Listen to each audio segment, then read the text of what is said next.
तो hello friends, कैसे आप सभी लोग। चलिए आज हम लोग करने जा रहे हैं हमारे लेक्चर नंबर 8 की शुरुआत, जिसमें हम लोग आज पढ़ेंगे empirical formula and molecular formula. Okay guys, last time हम लोग ने देख लिया था परसेंटेज कंपोजिशन कैसे फाइंड करना है, मोल कॉन्सेप्ट भी देख लिया था, बहुत इजी तरीके से हम लोग ने सॉल्व कर लिया था। चलिए आज की शुरुआत करते हैं।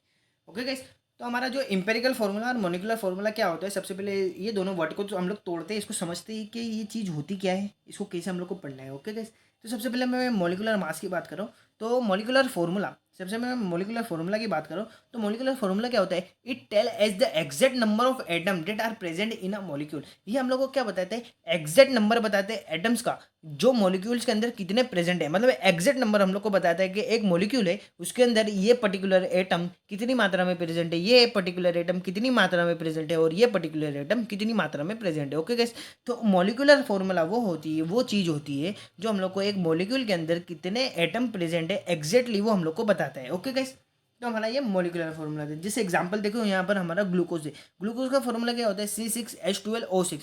तो इसका अगर मैं मॉलिकुलर फार्मूला लिखूँ तो हम लोग ऐसे लिखते, क्यों लिखते, क्योंकि हम लोग यहाँ डिटेल में बताते कि कार्बन हमारे पास कितनी 6 है, हाइड्रोजन हमारे पास कितने 12 है, ऑक्सीजन हमारे पास कितनी 6 है। ओके गाइस, तो इस तरीके से हम लोग मॉलिकुलर फार्मूला बताते हैं। जिससे एसिडिक एसिड देखो, एसिडिक का फार्मूला क्या होता है, C2H4O2। तो हम लोग यहाँ बताया कि कार्बन कितनी हमारे पास 2 है, हाइड्रोजन कितनी हमारे पास 4 है, और ऑक्सीजन हमारे पास कितनी 2 है। तो हम लोग को एग्जैक्ट मॉलिक्यूल्स, एग्जैक्ट एटम्स बता दें मॉलिक्यूल्स के अंदर कितने प्रेजेंट है। ओके गाइस, तो ये हमारा होता है मॉलिकुलर फार्मूला, एकदम इजीली समझा। तो चलिए हमारा इंपेरिकल फार्मूला समझते हैं, इंपेरिकल फार्मूला क्या होता है गाइस। ओके, तो ये इंटरेस्टिंग चीज़ है, इसको समझते हैं।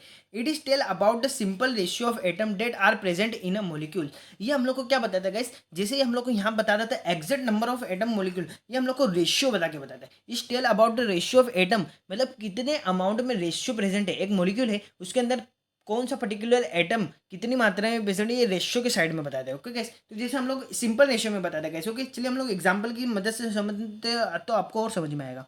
जैसे हमारा ग्लूकोज का फॉर्मूला रहता है C6H12O6 होता है। ओके गाइस, तो हम लोग को अगर इसका सिंपल रेशियो बनाना है तो कार्बन कितना है हमारे पास 6 है, हाइड्रोजन हमारे पास कितना 12 है, ऑक्सीजन हमारे पास 6 है। अगर मैं इसका सिंपल रेशियो बनाऊँ तो 6 1 जा 6 2 जा और 6 1 जा से कट जाएगा, तो इसका सिंपल रेशियो बन के क्या है हमारे पास 1:2:1। तो इसके हिसाब से, सिंपल रेशियो के हिसाब से कार्बन हमारे पास कितनी मात्रा में, हमारी एक मात्रा में, तो कार्बन को हम लोग क्या लिखा एक। हमारे पास हाइड्रोजन कितनी मात्रा में 2, तो हम लोग ने हाइड्रोजन को लिखा 2।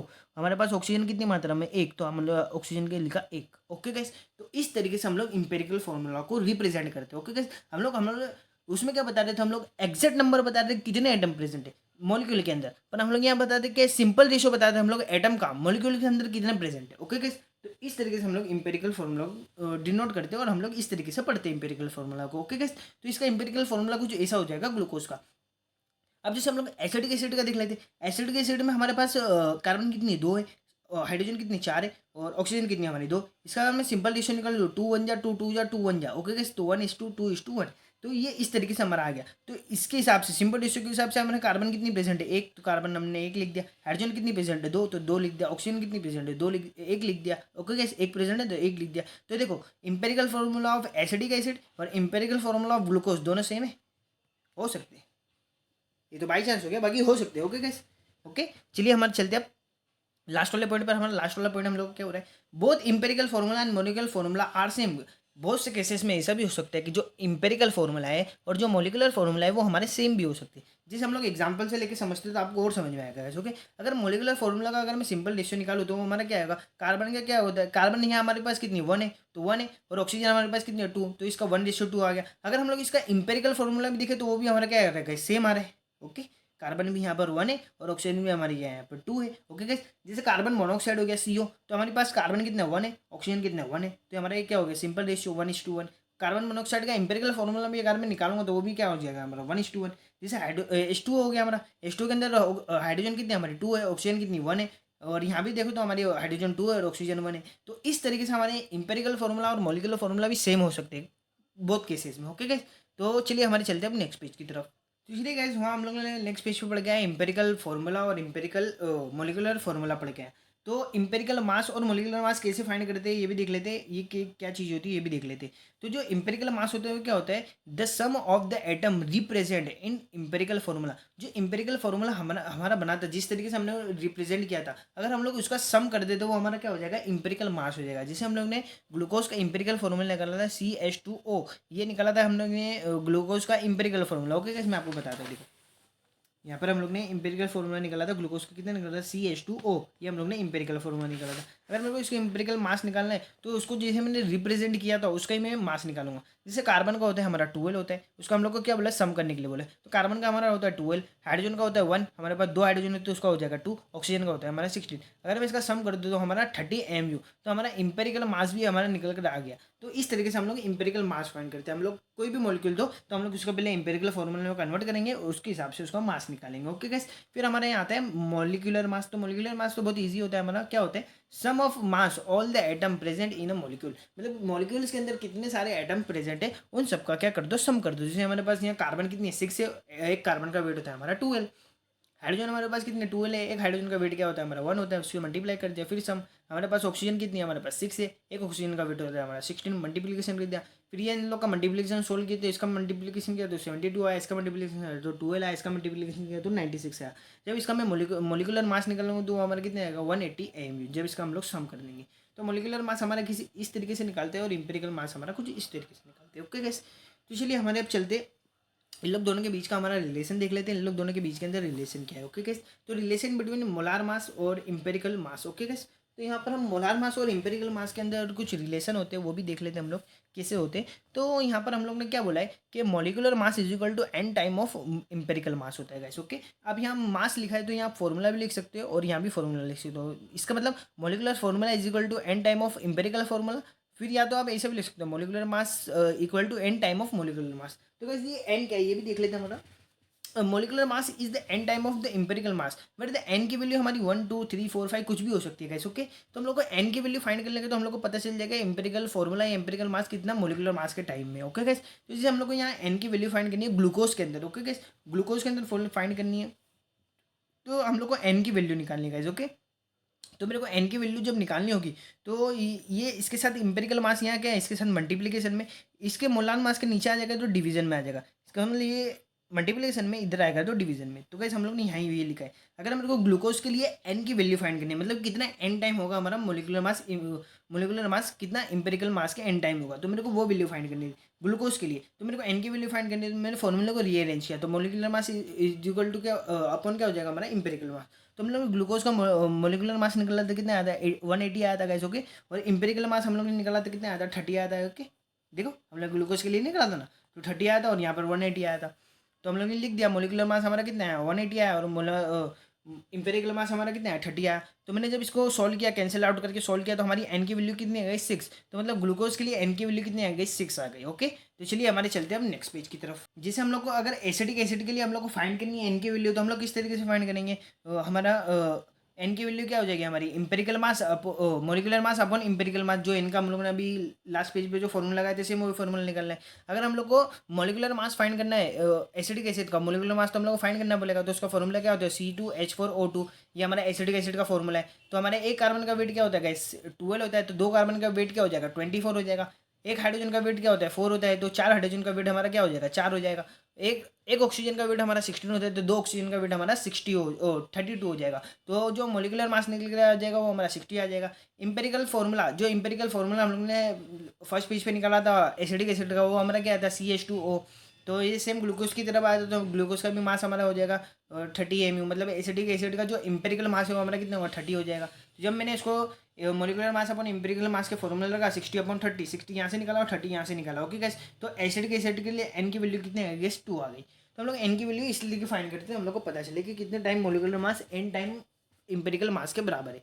ओके गैस, फिर यहाँ पर हमारे कॉम्पिटिटिव एग्जाम वाले जो बच्चे पढ़े जेई के लिए नीट के लिए, उनके लिए जो ये फॉर वोलेटाइल सब्सटेंस, मतलब वोलेटाइल का मतलब क्या होता है सब समझे।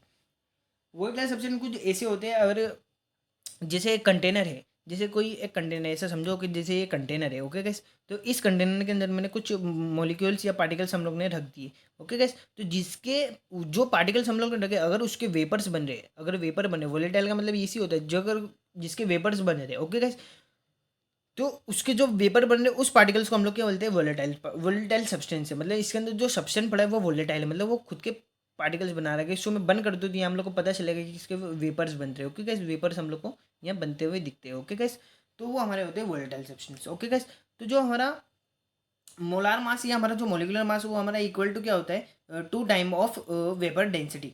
जो vapour density is given in the question, मतलब वेपर डेंसिटी हम लोग को क्वेश्चन में दी होती है। आप लोगों को सिर्फ ये फॉर्मूला याद रखना है। अगर बाई चांस जेई के अंदर आ गया और एडवांस के अंदर आ गया या कॉम्पिटिटिव को एग्जाम के अंदर आ गया, तो फॉर वोलेटाइल सब्सटेंस के लिए आपको याद रखना है कि जो मोलार मास और मोलिकुलर मास वो हमारा क्या होता है 2 टाइम ऑफ वेपर डेंसिटी होता है। वो किस वेपर डेंसिटी आपको दी होती है, ये आपको पूछा होता है, आपको सिर्फ 2 से मल्टीप्लीकेशन करना होता है। ओके गाइस, तो चलिए हमारे अब क्वेश्चन की तरफ चलते हैं। हम लोग ने इंपेरिकल फार्मूला, मोलिकुलर फार्मूला सबसे कुछ समझ लिया। अब क्वेश्चन करेंगे तो और भी बेटर अंडरस्टैंडिंग होगी। ओके गाइस, चलिए यहाँ पर हमारा क्वेश्चन निकल कर आ चुका है। A substance on an analysis सो, कोई एक सब्सटेंस है उसका हम लोग ने एनालिसिस किया जिसके अंदर सोडियम हमारा 43.4% आया, कार्बन आया हमारा 11.3% आया और हमारा ऑक्सीजन आया 45.3% आया। ओके गाइस, तो हम लोग बोला कैलकुलेट करो empirical formula, empirical mass, molecular mass and formula mass. मतलब जो हम लोग ने 4 चीज़ पढ़ गए, हम लोग को वो 4 चीज़ फाइंड करके बतानी है। ओके गाइस, तो लेट अज्यूम करो अगर ये परसेंटेज में हम लोग को दिया है तो जो पूरा सॉल्यूशन हमारा ये तीनों का मिलकर बना होगा वो हमारा पूरा 100% का बना होगा। Okay guys, okay easy for the calculation हम लोग कर रहे हैं। तो जो पूरा हमारा जो सॉल्यूशन बना होगा वो हमारा 100% का होगा। जो पूरा सॉल्यूशन होगा वो हमारा 100% का ही होगा ना। ये तीनों चीज़ ही प्रेजेंट होगी, तो ये तीनों चीज़ मिला के हमारी कितनी 100% होगी। ओके गैस, तो 100% को मैं मान सकता हूँ फॉर द इजी कैलकुलेशन हमने 100% को क्या मिलने के वो पूरा सॉल्यूशन हमारा 100 ग्राम का है। ओके गैस, उसके अंदर से जो 43.4% वो हमारा सोडियम है, उसको भी मैंने ग्राम में कन्वर्ट कर लिया। 45.3% हमारा ऑक्सीजन है, उसको भी मैंने ग्राम में कन्वर्ट कर लिया। और कार्बन हमारा 11.3% है, उसको भी मैंने ग्राम में कन्वर्ट कर लिया। For the easy calculation percentage में हम लोग फाइंड कर सकते हैं। फिर हम लोग ऐसा मान सकते हैं कि जो हमारा 100 ये पूरा सॉल्यूशन तो हमारा 100 ग्राम का ही होगा। ओके कैसे, तो जो पूरा सॉल्यूशन हमारा जब 100% का है तो उसको मैंने एज्यूम कर लिया उसका हमारा 100 ग्राम का है। ओके कैसे, तो ये तो समझने वाली बात थी। अब चलिए हम लोग इसके सॉल्यूशन की तरफ चलते हैं नेक्स्ट पेज। तो चलिए गाइस, हम लोग ने वहाँ कन्वर्ट कर लिया था सब चीज़ें ग्राम में। तो सबसे पहले हम लोग सारी चीज़ों के मोल्स निकालेंगे। गाइस, इंपेरिकल फार्मूला और मोलिकुलर फार्मूला के क्वेश्चन कैसे सोल्व करने, बहुत ईजी ट्रिक आपको बताता हूँ। बहुत स्टेप बाय स्टेप चलेंगे तो हमारा इजीली क्वेश्चन सोल्व हो जाएगा और आपको कुछ ज़्यादा करने की जरूरत भी नहीं पड़ेगी। ओके गाइस, तो हम लोग इंपेरिकल फार्मूला, अगर मोलिकुलर फार्मूला आपको निकालने के लिए आए तो सबसे पहले आप लोग क्या निकालेंगे, मोल्स निकालेंगे। ओके गाइस, मोल्स क्यों निकालते हैं आपको आगे चल के पता चल जाएगा। हम लोग ने मोल्स क्यों निकाला, किस लिए निकाला, कैसे करना है हम लोग क्वेश्चन को मैं आपको बताता हूँ। आप एक एक स्टेप देखते जाइए। ओके गाइस, तो सबसे पहले हम लोग को क्या निकालने हैं, मोल्स निकालने हैं। अब सबके मोल्स निकालने हैं। हमारे पास कंपाउंड में क्या, हमारा सोडियम है, कार्बन है और ऑक्सीजन है। तो सोडियम, कार्बन, ऑक्सीजन के हम लोग को क्या निकालने हैं, मोल्स निकालने हैं। तो मोल्स का फॉर्मूला आप सभी को पता है क्या होता है, गिवन मास अपन मोलिकुलर मास होता है। ओके गाइस, गिवन मास अपन मोलिकुलर मास हमारा मोल्स का फॉर्मूला निकलना। अगर मेरे को मोल्स निकालने सोडियम के, तो मैंने लिख दिया मोल्स ऑफ सोडियम निकालने हम लोग को। उसका फॉर्मूला क्या होता है, गिवन मास अपन मोलिकुलर मास। तो गिवन मास हम लोग को दे रखा था, हम लोग ने जो परसेंटेज में दिया था जिसको ग्राम में कन्वर्ट किया वो हमारा क्या 43.4 और एक सोडियम का मास होता है हमारा 23। याद रखें सोडियम का मास भी आज आपको पता चल गया। तो एक सोडियम का मास होता है हमारा 23। तो जब मैंने इसका सोल्यूशन किया तो मोल्स ऑफ सोडियम हमारे पास कितने निकले 1.89। तो हमारे पास सोडियम के मोल्स निकल के रहे। सेम इसी तरीके से हम लोग कार्बन के निकालेंगे, ऑक्सीजन के निकालेंगे। कार्बन का वेट हमारा गिवन वेट किया था 11.3 था और एक कार्बन का वेट हमारा 12 है। जब इसका हमने सोल्यूशन किया तो हमारे पास 0.94 हमारे कार्बन के मोल्स निकल के आएंगे। ओके गैस, फिर हमारे ऑक्सीजन के मोल्स निकालने तो हमारे ऑक्सीजन मोल्स भी हम लोग सेम निकालेंगे। गिवन मास हमारा कितना था 2.38 और ऑक्सीजन का मास हमारा था 16। जब मैंने इन दोनों का डिवीजन किया तो हमारे पास कितना निकल गया 2.83 हमारे मोल्स निकल कर आएगा। ओके गैस, चलिए हमारे पास जब मोल्स निकल कर आ गए तो उसके बाद हम लोग को करना क्या है। ओके गैस, तो उसके बाद हम लोग को क्या करना है इस तो चलिए गाइस, हम लोग ने कार्बन के मोल निकाले 0.94। इस तरीके से हम लोग ऑक्सीजन के मोल निकालेंगे तो ऑक्सीजन का वेट हमारे पास गिवन कितना था 11.3 था और गिवन मोलिकुलर मास ऑक्सीजन का होता है गाइस 16 होता है। जो मैंने इसको सोल्व किया था हमारा गाइस कितना निकल गया 2.83। तो ये हमारे गाइस निकल गए आ गए सबके मोल्स, कार्बन सोडियम के भी आ गए, कार्बन के भी आ गए, ऑक्सीजन के आ गए। अब इसके बाद स्टेप हमारा जो होता है मेन स्टेप होता है गाइस। ओके, इस स्टेप पे हम लोग इंपेरिकल फार्मूला, मोलिकुलर फार्मूला निकालते हैं गाइस। कैसे, तो हम लोग को क्या करना है, the convert into simple ratio. अगर मेरे को सिंपल रेशियो में कन्वर्ट करना है, okay guys, the value chosen, हम लोग को कोई वैल्यू चूज करना पड़ेगी। स्मॉलेस्ट वैल्यू हम लोग को सब में छोटी वैल्यू चूज करना पड़ेगी एंड डिवाइड, उससे हम लोग को डिवाइड कर देना पड़ेगा। ओके गाइस, तो इस पॉइंट का मतलब क्या करना है हम लोग को, अगर हमको कोई चीज़ को सिंपल रेशियो में अगर कन्वर्ट करना हो तो उसके लिए हम लोग को कोई वैल्यू चूज करना पड़ेगी जो सब में स्मॉलेस्ट हो। जो हम लोग ने मोल्स निकाला, हम लोग यहाँ मोल्स की वैल्यू बात करें, वैल्यू की बात करें। ओके गाइस, तो हम लोग को क्या करना पड़ेगा, कोई अगर हम लोग को सिंपल रेशियो में अगर कन्वर्ट करना है तो हम लोग को स्मॉलेस्ट वैल्यू चूज करना पड़ेगी जो हम लोग ने मोल निकाला और उस वैल्यू को सबसे डिवाइड कर देना है। ओके गाइस, तो ये पॉइंट समझ में आया होगा। अब नहीं समझ में आया तो यहाँ पर देख लें हम लोग कैसे कन्वर्ट कर रहे हैं। ओके गाइस, तो अगर मेरे को सिंपल रेशियो में कन्वर्ट करना है तो सबसे पहले मेरे को इन तीनों के अंदर से सब में छोटी वैल्यू चूज करना पड़ेगी। देखो गाइस, ये 1.89 है,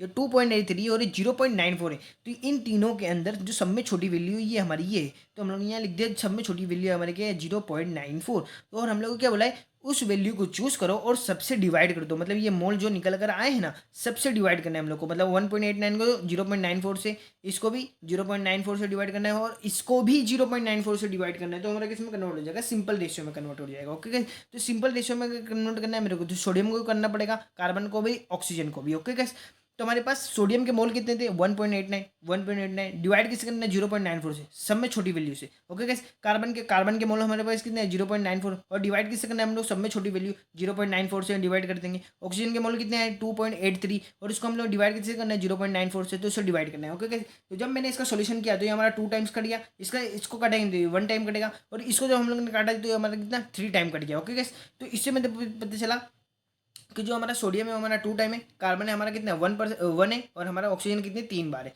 तो अगर मैं इसको लिखना चाहूँगा तो हमारे पास सोडियम कितनी है, 2 टाइम है, कार्बन कितनी है 1 टाइम है, ऑक्सीजन कितनी है हमारे 3 टाइम है। तो Na2CO3 ये हमारा क्या बन गया, इसका मोलिकुलर फॉर्मूला, और इसका इंपेरिकल फॉर्मूला भी हमारा बन गया Na2CO3। ओके गैस, अब चलिए यहाँ पर हम लोग को बोला है कि इंपेरिकल मास और मोलिकुलर मास भी निकाल कर बताओ। ओके गैस, इसका हम लोग और सिंपल नहीं कर सकते, अगर और सिंपल करना होता तो हम लोग फॉर्मूला इंपेरिकल मास को और सिंपल कर सकते थे। ये तो बहुत सिंपल ही रेशियो निकल गया, क्योंकि हमारा इंपेरिकल मास की जो डेफिनेशन वो होती है हमारी सिंपल रेशियो वाली डेफिनेशन होती है। ओके गाइस, और हमारे मोलिकुलर फॉर्मूला की एग्जैक्ट मोलिकुल्स हम लोग को बताते हैं गाइस, कि मोलिकुलर के अंदर एग्जैक्ट नंबर में कितने मोलिकुल्स पता है। तो हम लोग ने देखा था कि कुछ कंपाउंड के अंदर सेम इंपेरिकल फॉर्मूला और मोलिकुलर फॉर्मूला हो सकते हैं, तो इस कंपाउंड के अंदर सेम इंपेरिकल फॉर्मूला और मोलिकुलर फॉर्मूला है। ओके गाइस, तो मोलिकुलर मास फाइंड करना है, तो हमारा ये निकल गया Na2CO3। तो इसका हम लोग मोलिकुलर मास में सोडियम का होता है 23, कार्बन का होता है 12, ऑक्सीजन का होता है हमारा 16। जब हम लोग ने इसका मोलिकुलर फाइंड किया तो हमारा 106, और इंपेरिकल फॉर्मूला भी सेम है, तो इंपेरिकल मास भी हमारा क्या आएगा, सेम आएगा। और हम लोग को बोला था मोल्स निकाल के बताओ, सॉरी, इसके लिए हम लोग को एन की वैल्यू भी फाइंड करके बताना पड़ेगी कि हमारा क्या होता है, molecular mass is equal to n time of empirical mass होता है गाइस। ओके, तो इसके लिए एन की वैल्यू क्या हो जाएगी हमारी, अगर एन की वैल्यू हम लोग को पूछता है एन की वैल्यू क्या होगी, तो हम लोग क्या करेंगे, मोलिकुलर मास अपन इंपेरिकल मास कर देंगे। तो इसका मोलिकुलर मास भी 106 है और इंपेरिकल मास भी 106 है, तो एन की वैल्यू इसके लिए क्या हो जाएगी गाइस, हमारी 1 हो जाएगी। तो इस तरीके से हम लोग एन की वैल्यू बात करते हैं। ओके गाइस, तो चलिए हमारे चलते हैं हम नेक्स्ट क्वेश्चन की तरफ। तो गाइस चलिए हमारे यहाँ पर नेक्स्ट क्वेश्चन निकल कर आ गया, atomic weight of metal M is 56, find the empirical formula of its oxide where 70% of metal is present। तो गाइस चलिए हम लोग को यहाँ क्वेश्चन में क्या बोला है कि हम लोग को एक मेटल ऑक्साइड दे रखा है। ओके गाइस, मेटल है जिसका ऑक्साइड हम लोग को दे रखा है, उसमें जो ऑक्साइड जो मेटल है वो हमारा 70% प्रेजेंट है। ओके गाइस, तो 70% हमारा क्या मेटल प्रेजेंट है, एक मेटल का ऑक्साइड दे रखा है। ओके गाइस, तो हम लोग को यहाँ मेटल की बात की गई है और ऑक्साइड की बात की है, इसका मतलब इनडायरेक्टली हम लोग को बोले तो मेटल और ऑक्साइड की बात करें तो मेटल हम लोग क्या दे रखा है, एम दे रखा है, और ऑक्साइड हमारा ऑक्सीजन होता है। ओके गाइस, तो मेटल हम लोग को यहाँ क्या दे रखा है, 70% दे रखा है। अगर कोई भी चीज़ हम लोग को परसेंट में दे रखी है तो इसका मतलब वो पूरी 100% होगी, और उस 100% के अंदर से हमारा क्या होगा, 70% हमारा मेटल होगा। जैसे मेटल ऑक्साइड की यहाँ बात की है तो मेटल ऑक्साइड हमारा पूरा 100% होगा, उसके अंदर जो 70% है वो हमारा क्या होगा गाइस, मेटल होगा, और जो हमारा 30% वो हमारा क्या होगा, ऑक्साइड होगा। तो मैंने लिख लिया 70% हमारा मेटल है और ऑक्साइड हमारा 30% है। इजी कैलकुलेशन के लिए हम लोग ने इसको मान लिया कि जो पूरा सॉल्यूशन है वो 100 ग्राम का है, तो हमारा जो 70% जो हमारा मेटल है उसको मैंने 70 ग्राम मान लिया, और जो हमारा 30% है ऑक्साइड है वो हम लोग ने 30 ग्राम मान लिया। ओके गाइस, तो इसके लिए हम लोग को बोला था कि हम लोग को इसका इंपेरिकल फॉर्मूला फाइंड करके बताओ। ओके गाइस, तो इसलिए यहाँ पर इंपेरिकल फॉर्मूला फाइंड करने के लिए हम लोग को सबसे पहले लोग का सिंपल रेशियो निकालना पड़ेगा। तो सिंपल रेशियो निकालने के लिए हम लोग क्या करते हैं, मोल्स फाइंड करते हैं। तो सबसे पहले लोग को मोल्स फाइंड करते हैं। तो गाइस मोल्स का फॉर्मूला क्या होता है गाइस, गिवन मास अपन मोलिकुलर मास। तो गिवन मास तो हमारे पास 70 और इसका मोलिकुलर मास हम लोग को 56 दे रखा था। ओके गाइस, एटॉमिक वेट हम लोग को दे रखा था। तो गिवन मास अपन मोलिकुलर मास, तो हम लोग ने इसको मोलिकुलर मास में कन्वर्ट कर लिया, ग्राम पर मोल यूनिट कर देंगे, सिर्फ नंबर में कोई डिफरेंस नहीं आएगा, सिर्फ यूनिट में डिफरेंस आएगा। ओके गाइस, तो हम लोग ने जब इसके मोल्स निकाले तो हम लोग ने इसको कट किया तो 1.25 आ गया। अब ऑक्साइड के मोल निकालना है तो इसका गिवन मास कितना होता है, 30 होता है, और एक ऑक्सीजन का वेट हमारा का स्क्रीन होता है, हम लोग को पता है 16 होता है, तो इसके मैंने मोल्स निकाला तो 1.85। अब इसको अगर मेरे को सिंपल रेशियो में कन्वर्ट करना है तो इसके इन दोनों के अंदर से मेरे को सब में लीस्ट वैल्यू चूज करना पड़ेगी, मतलब सब में स्मॉल वैल्यू चूज हमको करना पड़ेगी। तो इन दोनों के अंदर सब में छोटी वैल्यू की है हमारी 1.25। तो सिंपल रेशियो में अगर मेरे को मेटल को कन्वर्ट करना है तो मेरे को इससे डिवाइड करना पड़ेगा, और इसको 1.25 से भी डिवाइड करना पड़ेगा, मतलब दोनों को 1.25 से डिवाइड करना पड़ेगा।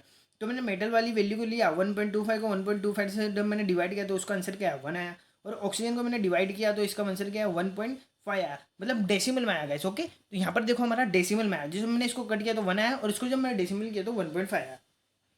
But not simple ratio converted into simple ratio. भाई ये सिंपल रेशियो में नहीं है, हम लोग इसको सिंपल रेशियो में कन्वर्ट करते हैं 1.5, मतलब ये 1.5 आ गया गाइस। ओके 1.5 आया है, तो इसको मैं कन्वर्ट कैसे करूँगा? अगर मैं इसको 2 से मल्टीप्लाई कर दूँ, अगर मैं इसको 2 से मल्टीप्लाई कर दूँ तो ये 3 हो जाएगा गाइस, और ये हमारा 2 हो जाएगा। ओके गाइस, तो हम लोग को सिंपल रेशियो में कन्वर्ट करना है तो कुछ ना कुछ मल्टीप्लिकेशन करना ही पड़ेगा गाइस। ओके, तभी हमारा सिंपल रेशियो में कन्वर्ट हुआ। तो मैंने इसको क्या कर दिया, 2 से मल्टीप्लाई कर दिया, तो इसको भी मैंने 2 से मल्टीप्लाई कर दिया और इसको भी 2 से मल्टीप्लाई कर। अगर इसको 2 से कर रहा हो तो इसको भी 2 से करना पड़ेगा, अगर इसको 3 से करते तो इसको भी 3 से करना पड़ता। एग्जाम्पल दे रहा हूँ, तो हम लोग यहाँ 2 से कन्वर्ट करें क्योंकि हम लोग सिंपल से सिंपल रेशियो में जाओ। ओके गाइस, तो इस वजह से मेरे को पता चला कि जो मेटल है वो हमारा कितना 2 है, और जो हमारा ऑक्साइड है वो हमारा कितना 3 है। तो हमने लिख दिया इसका फॉर्मूला, मेटल हमारे पास कितने 2 है और ऑक्साइड हमारे पास 3 है। तो हम लोग को इस तरीके से एम्पिरिकल फॉर्मूला बनाता है। ओके गाइस, तो चलिए हमारे चलते हैं नेक्स्ट पेज की तरफ।